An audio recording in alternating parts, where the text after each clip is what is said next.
O Conselho Assessor Nacional da Embrapa, ele está sendo reinstalado pelo presidente Maurício Lopes. É uma instância importante porque é um colegiado que vai exatamente estar em sintonia, orientando e organizando, ajudando a empresa a organizar suas estratégias, e dirigido pelo presidente Maurício, que é o presidente da Embrapa e também presidente do Conselho. E ele conta com 40 membros, dos quais são 37 indicados, são 37 instituições de importância do país, não só de governo, mas de terceiro setor, da academia e principalmente do setor produtivo, representantes institucionais.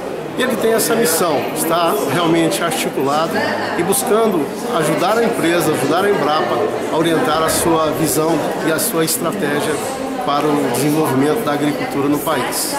E para a unidade de instrumentação da Embrapa aqui de São Carlos, essa nomeação, o que significa para ela?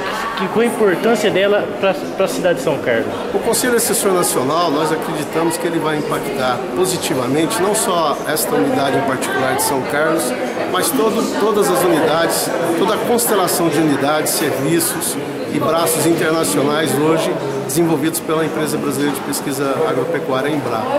Em particular para São Carlos, sem dúvida, nós ficamos satisfeitos pela oportunidade de estarmos colaborando na organização da gestão da empresa.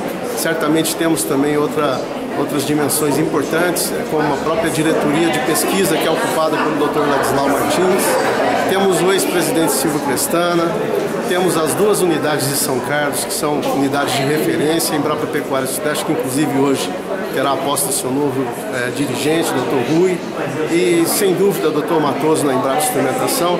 Eu acho que a reorganização, a retomada do trabalho deste conselho irá impactar positivamente todo o processo da Embrapa e principalmente, eu acredito, de forma maior, o seu papel, a sua missão frente àquilo que ela tem que de fato desenvolver num país importante como o Brasil e a sua importância para o mundo. Jornal DBC Web.